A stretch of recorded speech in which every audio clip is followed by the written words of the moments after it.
How much pain would you endure to belong? Would you allow someone to whip your bare flesh? Would you dance barefoot on razor-sharp knife blades? Would you submit your hands to the excruciating stings of venomous ants? What kind of initiation would be taboo to you?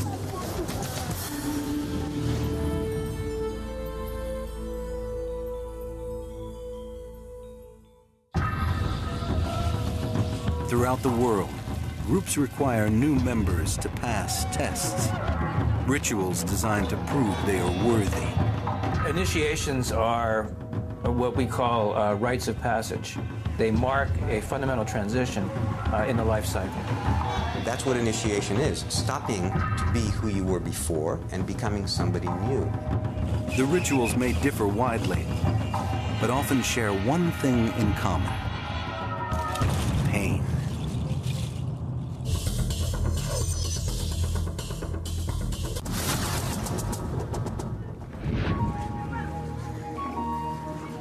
West Africa's Fulani tribespeople, known for their nomadic ways and for some of the world's more painful rites of passage. Young Fulani, ready to make the transition to adulthood, must endure harrowing initiations. Girls will undergo painful facial tattoos to prove their bravery and brand them forever as Fulani. And boys will face off to violently whip one another, showing they have the strength and courage to join the ranks of the adults. Initiation rituals are ways of making sure that the people who are to be admitted into the group are going to be reliable members. Carolyn Marvin is a professor of anthropology at the University of Pennsylvania. They will be able to endure pain. They will be able to endure humiliation, and they will not desert the group in that situation.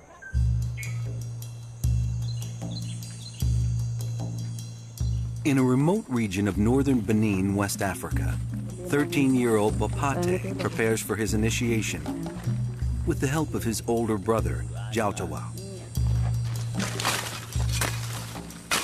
Tomorrow, he'll face the fearsome test that will define him as a man. Clans will gather from 50 miles around to see if he is braver than his opponent. If I lose, I will be shamed, because everyone from all of the different clans will be watching. It will be a big shame to lose in front of them. Jautawa has been through this painful ritual himself and knows the importance of what is to come. If my young brother is not brave during the beating, I will be disappointed. This would bring us a lot of shame. Their pride may rest on finding just the right weapon for Bapate. If his whip breaks during battle, he will automatically fail his initiation test.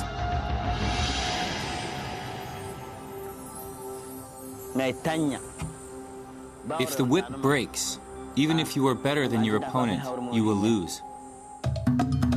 Although it may seem brutal to some, whippings and beatings have long been a part of initiations and religious rites. From the stick and whip rituals of East Africa to the self-flagellation of Catholics in the Philippines, these rites remain tests of faith and courage in many cultures. Back at the village, the boys enlist their father's aid in choosing a branch that will inflict the most painful blow.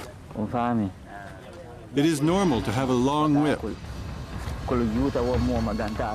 so that it wraps around the chest and hits the back. Their father sharpens the stick so it will break the opponent's skin. He works with care, knowing this will be the most important moment in Bapate's life. Bapate tests the flexibility of the whip. Then his brother makes tiny incisions on his chest and spreads medicine inside to give him strength. For Bapate, will have to withstand the painful blows of his opponent's whip as well. So that I don't get a bad name, I have to be courageous. Finally, it's time for Bapate and his family to head off to battle. They'll travel more than 10 miles through the West African bush, picking up Fulani from other encampments as they go. Word of the initiation rite has been spreading through the countryside for weeks. Bapate is excited, in spite of the bloody test that awaits him.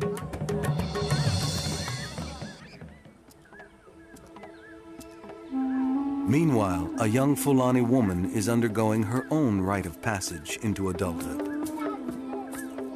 13-year-old Maude is ready to leave her childhood behind. Today, she will receive a full set of traditional facial tattoos and become a woman. It literally is like culture inscribing the body. Gerald Urchak is a professor of anthropology at Skidmore College. It really dramatically makes the point. You can't forget it. It makes it almost a moral issue. You internalize it. And it's literally inscribed on your body that you are a completely different kind of person now.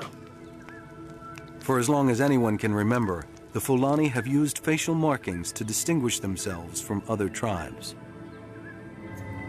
Like many young girls, Maude already has 2 tattoos of tears near her eyes, symbolizing her suffering when she received the markings. But today, she'll become the first among her peers to have her entire face tattooed. Maude's grandmother will watch over the tattooing with an eagle's eye. When I was young, I was tattooed and demonstrated my bravery. Maude seems brave, but you never know how someone will react until you actually do the tattoo. Maude's tattoos will be done by a local artist, Gakore. Gakore starts the process by preparing the ink. Then he readies the needles. He will use them over the next few hours to make thousands of tiny pricks in Maude's face. The ritual will test the 13-year-old girl's bravery. If she cries or shows pain, then she will be shamed, and the tattooing may be delayed until she is older. Coming up, can Bapate endure the pain of a violent whipping? And later, can a young woman save her life by dancing on razor-sharp blades? And would you be able to stand the excruciating stings of the giant bullet ant? Come, Maude. The tattoo artist is finally ready to begin.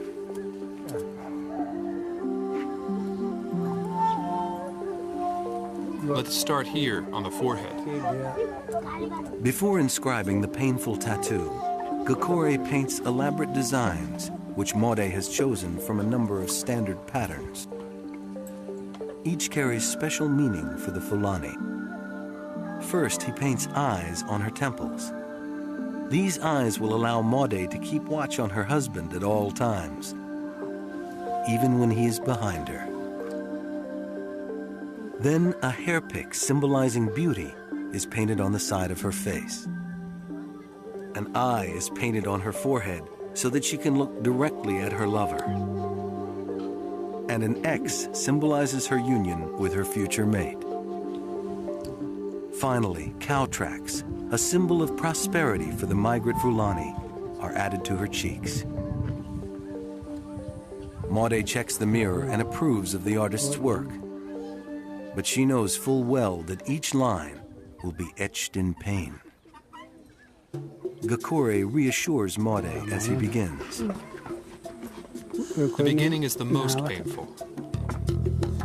For more than 3 hours, Maude will have to endure razor-sharp needles piercing her skin again and again and again.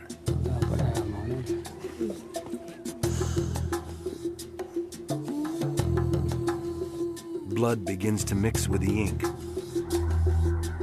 but the artist continues.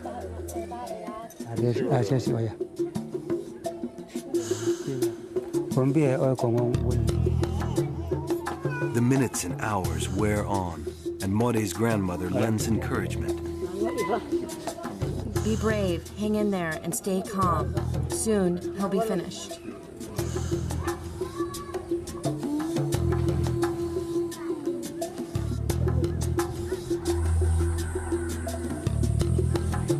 Finally, the work is complete.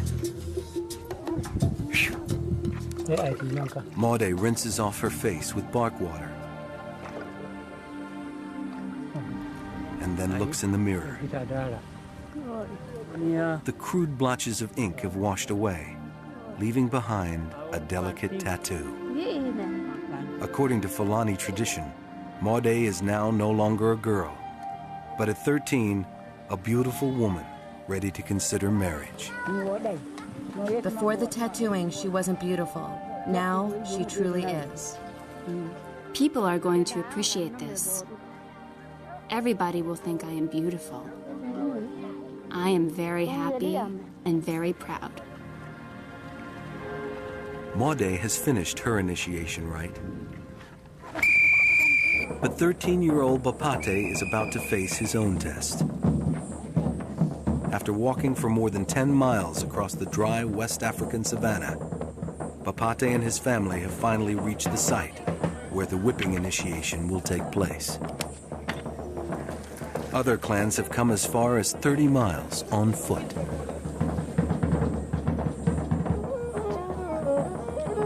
As the ceremonial music and drumming begin, people continue to pour in from across the countryside. Initiation needs to be public because the point is to announce to the society at large the transformation. The whole point is a kind of status transformation, and the public announcement of it, the public marking of it, is essential. It's not just an internal, interior transformation. It's a social transformation. Everybody needs to see it. The whipping ceremony starts with a dance, meant to inspire Bapate and the other initiates to battle fiercely. Suddenly, two boys break into an uncontrolled fight.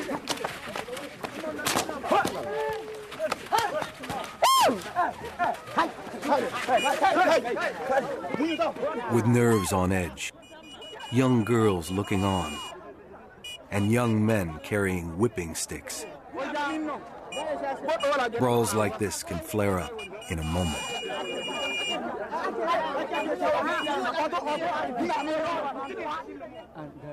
Once order has been restored, Bapate learns that his opponent will be a boy named Mati from a neighboring clan. He's bigger than Bapate, but Bapate isn't worried. I'm not afraid. I feel calm. I have seen my opponent, and he doesn't scare me. His opponent, Mati, runs through the village to get his adrenaline pumping.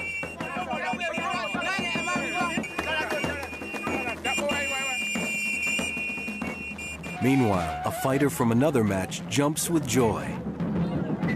His opponent, overcome with fear, fled at the last moment on his bicycle, leaving him victorious.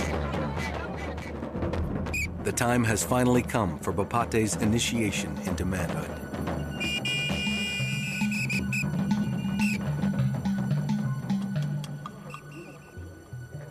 The boys will take turns beating each other. First, Bapate will whip Mati 3 times, and then he will have to endure the same. Whoever hits the other the hardest and flinches the least when hit himself will be declared the winner. There is no official judge. The crowd will determine who is the bravest.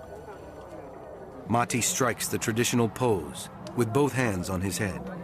It's a way of removing any sort of defense and of offering himself fully to the initiation. Among the Fulani in West Africa, there is a cultural concept where one is in control of her or his emotions all the time. Paul Stoller is a professor of anthropology at Westchester University. And so if one is able to withstand the beating without crying out, that means that he is qualified as a Fulani adult and passed his initiation. The moment is at hand. Don't hit softly. Use all of your strength. Bapate lashes Mati's bare skin 3 times with his whip.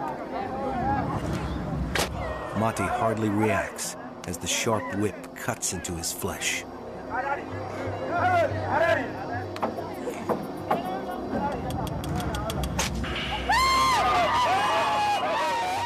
It is an impressive performance. Monty's clan celebrates his bravery by showering him with white talc powder and placing coins on his forehead as a congratulatory gesture. Bapate hit Mati as hard as he could. Now it is his own turn to be beaten. Will Mati's blows be stronger?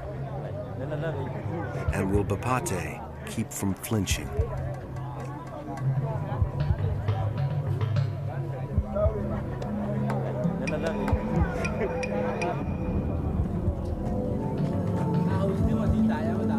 Bapate's moment has finally come.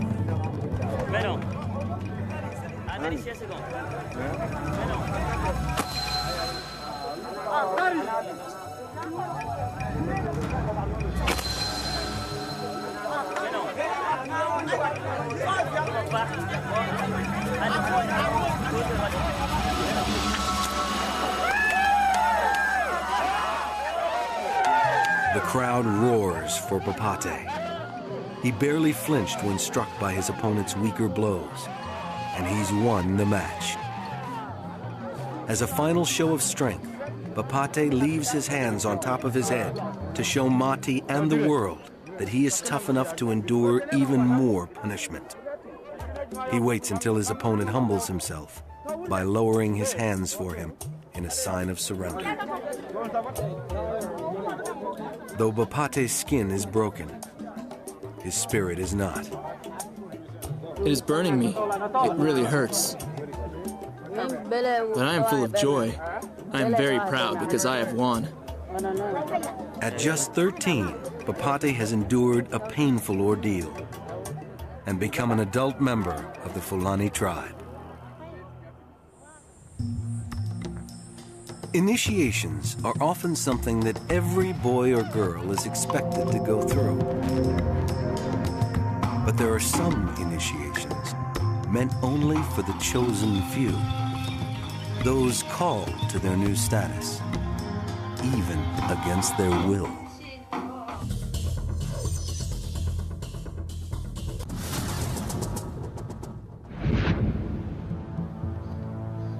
In South Korea, 24-year-old Jeon is gravely ill, wasting away to just skin and bones.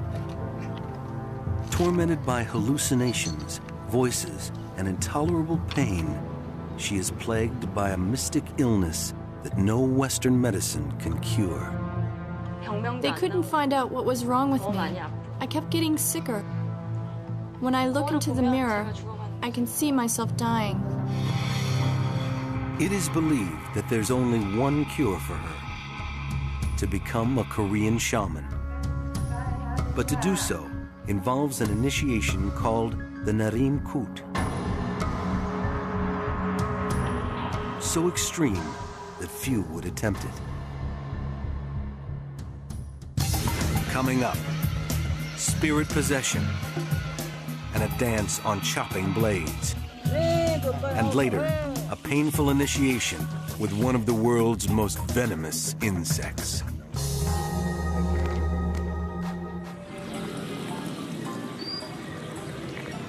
In South Korea, a land where Buddhism and Christianity reign, many still turn to the old folk beliefs of shamanism. It has been in our lives for so long that even if you don't really believe it, you think, maybe. Shamanism is a belief that the world is inhabited by spirits, and that these spirits have the power to influence the fortunes of the living. They communicate by possessing shamans, intermediaries between the living and the dead. Unlike most shamans elsewhere, Korean shamans are usually women. While some are born to their role as shamans, others, like Jeon, receive their calling through a mystic illness called Shinbyeon. In Korean, Shin means spirit, Byung means illness. Alan Heyman is an expert in Korean shaman rituals. It means that the God spirit has entered into your body, and he wants you to hold an initiation rite, and if you don't hold the rite, your illness will never be cured. It means you must become a shaman. For Jeon, becoming a shaman is a matter of life and death. She may look healthy, but Jeon has been tormented by spirits since childhood. Sometimes I'd hear things. Sometimes I'd see things. Sometimes I'd be in so much pain that it left me almost completely paralyzed. There didn't seem to be a cure for her ailments.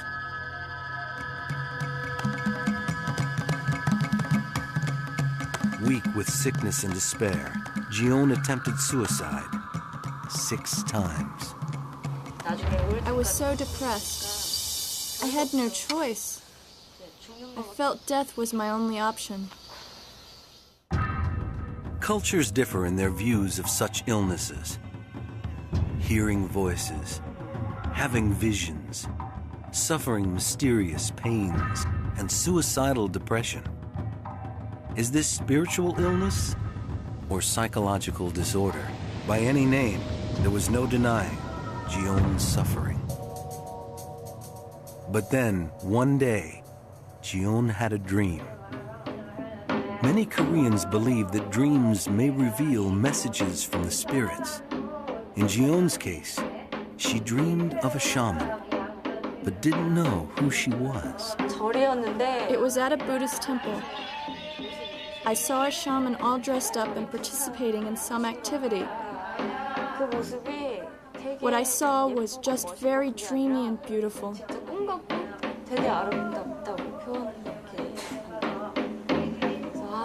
I felt I needed to find her. The shaman in Jeon's dream turned out to be real. Her name was Kim Kum-hwa, the acknowledged leader of Northern-style ecstatic shamanism. She's performed the Narim Kut initiation some 20 times. Although Jeon's Catholic parents didn't approve, she approached Kim Kum-hwa for help. I could see that she reached her limit. Shin Byung hit her with such indescribable force that she was suffering greatly. I was very worried because I kept getting sicker. If I were bleeding, it would have been better, because at least I could see what was wrong. It's this invisible illness that was driving me insane. Kim Kum-hwa agreed to take Jeon into her home to prepare her for the initiation ceremony and strengthen her for the ritual's physical demands. The Nadim Kut is not for the fragile.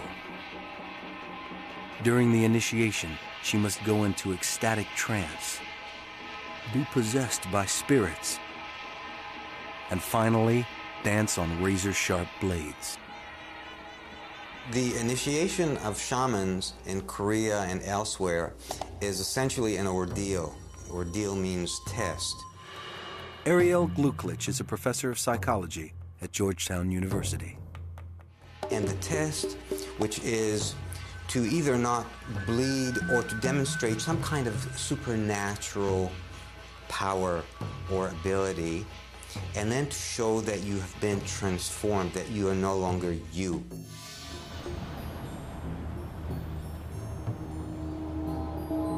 On the day before the initiation, Jion and Kim Kum-hwa pray to a powerful ocean spirit for support. The Narim-kut is the most important ritual and the beginning of my new life as a shaman. You need to lose everything else and be alone with your spirit. This spirit possession is a rite of passage for Jion. To succeed, not only must she dance on chopping blades without bleeding, but also deliver a message from the spirit of a knife-riding general. If Jion fails this test, the spirit will not possess her, and she will not be cured, leaving her to face a lifetime of suffering.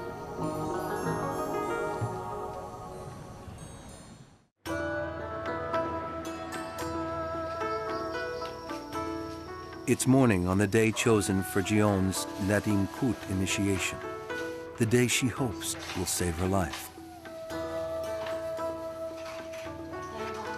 It begins with preparations of the altar at a kuton, or spirit room. Costumes are laid out for the spirits that the Narim-kut might invoke, and portraits of them are placed above the altar.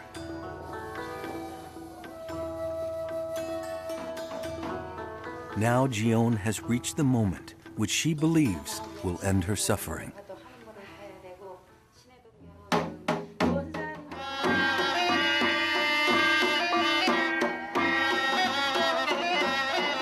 With the beating of the drums and the banging of the gongs, the Narim-kut begins. Kim Kum-hwa leads her shaman troupe as they call upon the spirits.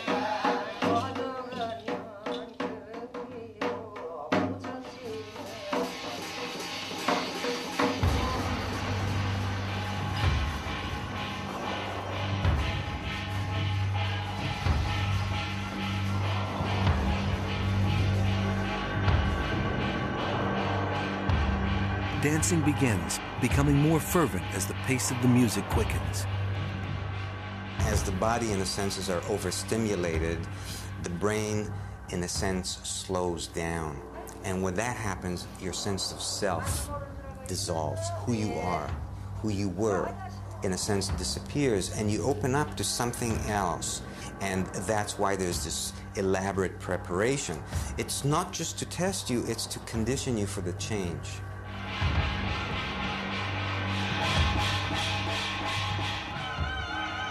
Then suddenly, the music stops. Kim Kum-hwa is possessed and begins to cry. It's because the spirits are sad. The spirit chose the person to be his medium, but foresees the hardship that lies ahead and is sad for the person. Jion puts on her first costume and prepares to summon a god. It's her first test.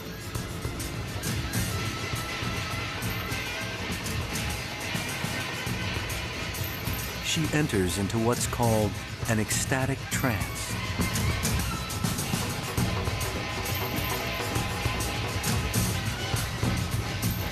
These shamans believe that in this trance, her mind becomes possessed and she speaks in the spirits' voices.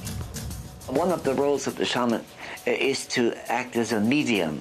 That is, during this ritual, she'll put on the clothes, the costume of the god, and she will speak. But her speaking is not her own voice, it's the voice of the god.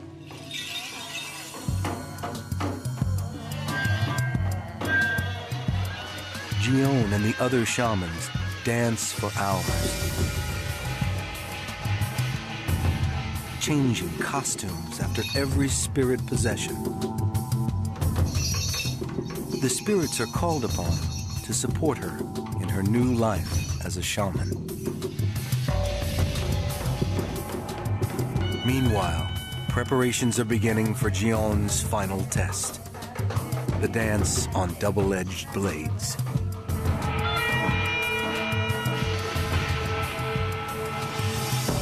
More than 10 hours have passed since the start of the Nerim Kut. The time has come for Kim Kum-hwa to call upon the knife-riding general, her guardian spirit.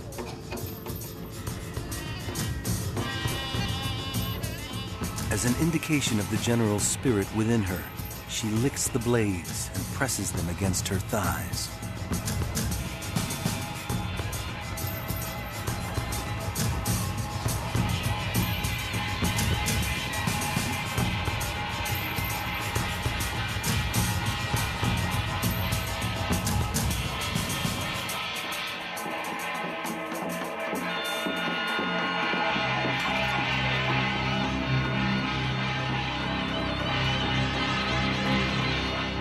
She climbs up onto the double-edged choktu knives and dances. No blood is shed while she addresses the audience in the spirit's voice, announcing his presence.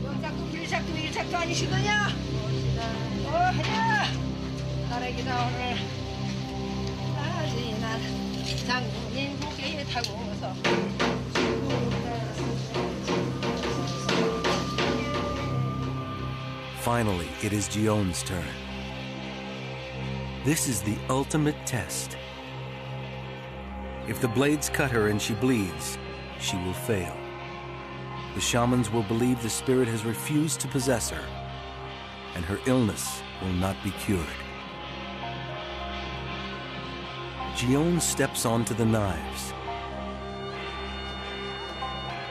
Kim Kum-hwa cheers her on.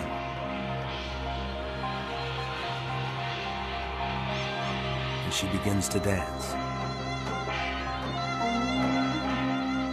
Fortunately, her feet do not bleed.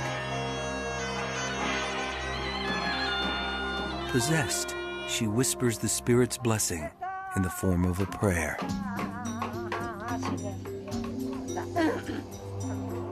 Jion's passed the final test. The spirits have accepted her as a shaman, and she believes her illness is cured. I feel like I have the whole world in my hands. It feels as though I've been agonizing in my search for an answer all my life, and I have just found the answer. I'm extremely happy. But this is only the beginning for Jion.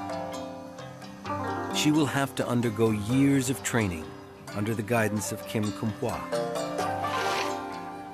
Only time will tell if she has really been cured. Hopefully, she will find greater peace and happiness, fulfilling her destiny as a shaman. Most initiates need only face their ordeal once.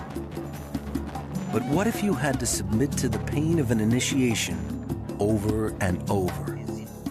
And what if each time you had to face an attack by a swarm of stinging jungle predators?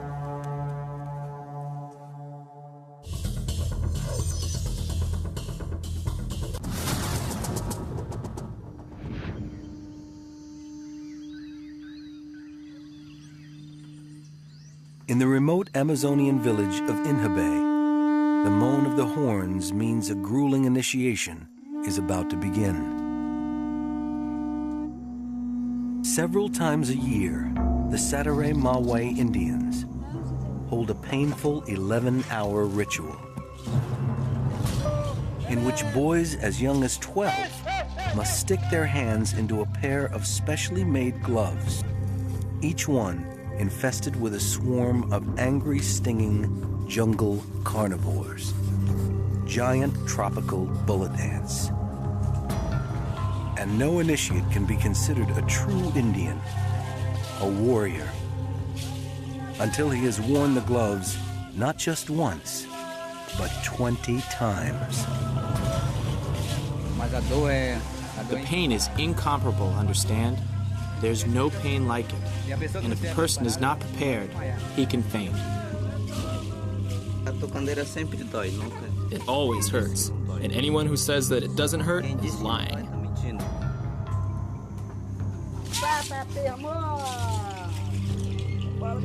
Have you ever had your hands on fire?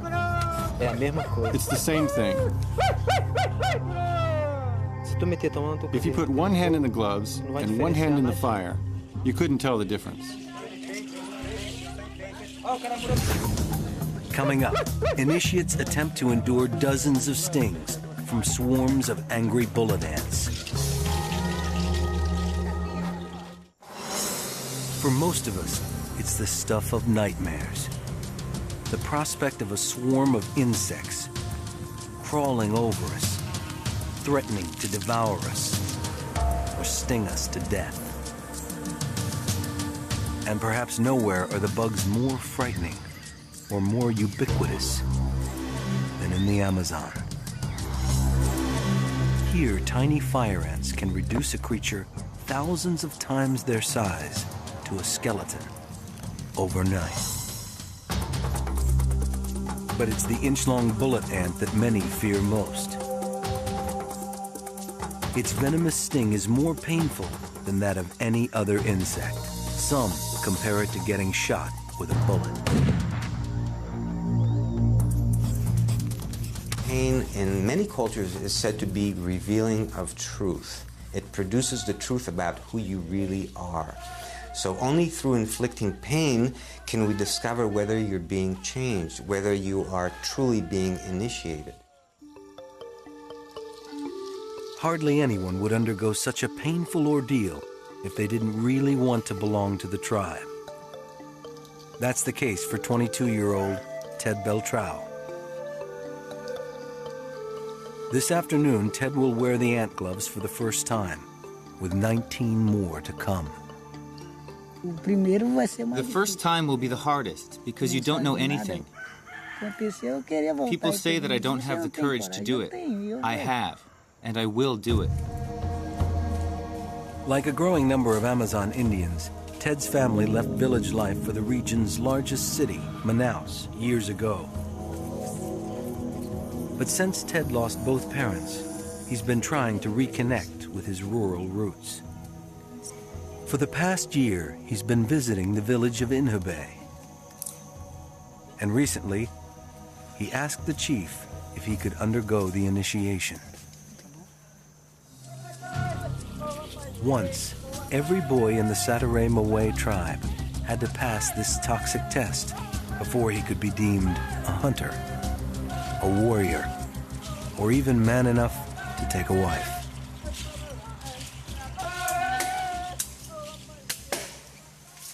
Today, many here might avoid the ritual if they thought they could. But few can escape the pressure to participate. You have to do it and finish it. Otherwise, the whole time you're always criticized and told, do it, so you'll be a man.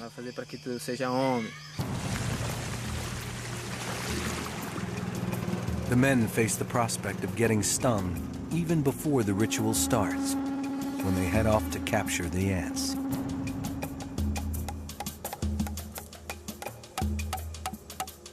Despite the punishment he's about to receive from them, Ted joins the hunt. The men can't use their hands without risking a stab from the predator's abdominal spear, an assault 30 times worse than a bee sting.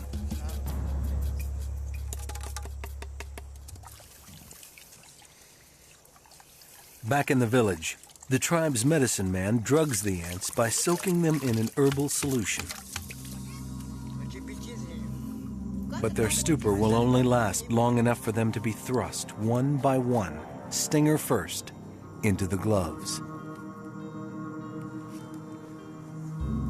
According to Satare Moe legend, these menaces provide the perfect test of one's worthiness to take on adult roles.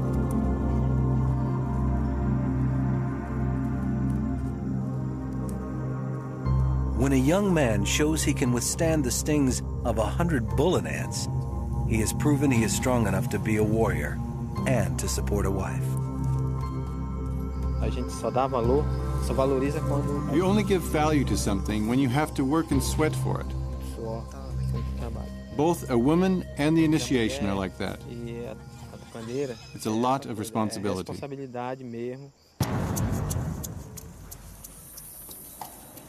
In less than an hour, the ants are awake. Trapped in a woven mitt, they writhe in angry desperation.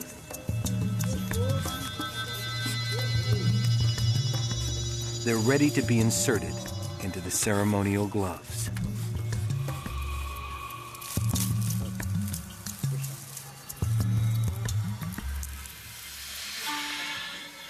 Quickly, the initiates receive a blessing from the medicine man.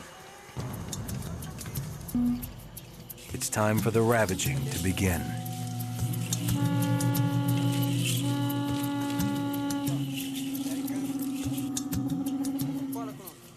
One by one, each young man steps up to the sacred pole and submits his hands to the swarm.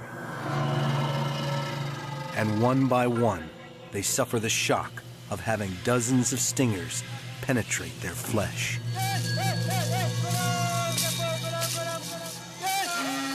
Their agony is unmistakable.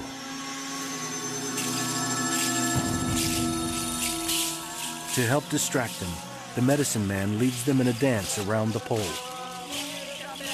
To be seen as a true tribal warrior, each must endure the ant's punishment for more than 10 minutes. With each sting, the bullet ant's neurotoxic venom attacks the nerves, causing paralysis and terrible pain. And this is only the beginning.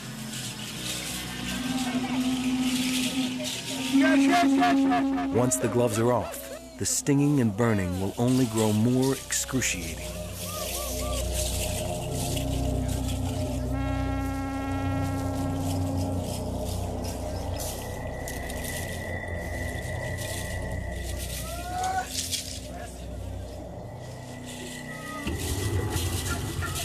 Now, after watching the others suffer, Ted's moment of truth has arrived. As a visitor, he carries the added burden of having to show a brave face, no matter what.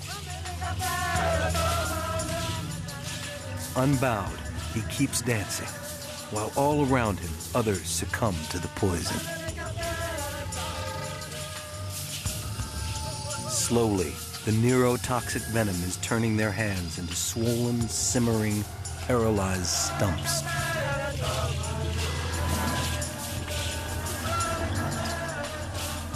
So the older men will not see him cry.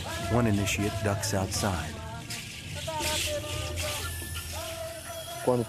When you take your hands out, that's when it starts. The venom starts spreading through your body.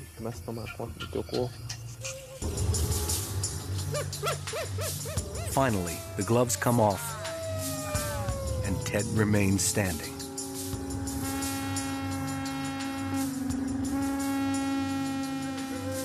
To the members of the tribe, it's an impressive performance. But it's not long before he, too, cannot hide his torment. My body feels like a motor that's heating up. If you throw water here, a lot of smoke will come out. Man, if I were a woman, I'd say it's as bad as childbirth. And the pain won't wear off quickly either. It takes 24 hours for the toxins to dissipate completely. As the hours pass, the medicine man attends to those in the most distress, stretching and massaging their crippled limbs.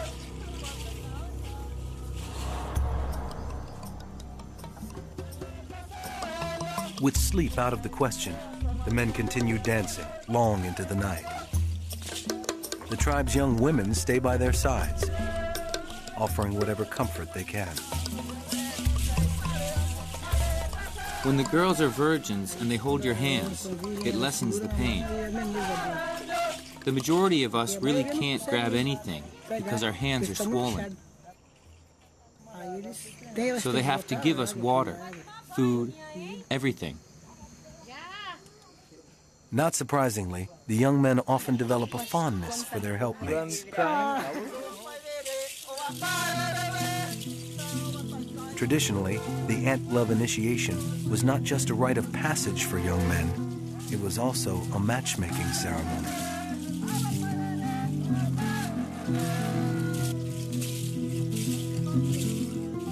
As the chief sees it, the ritual not only marks the initiate's entrance into adulthood, it makes them better men.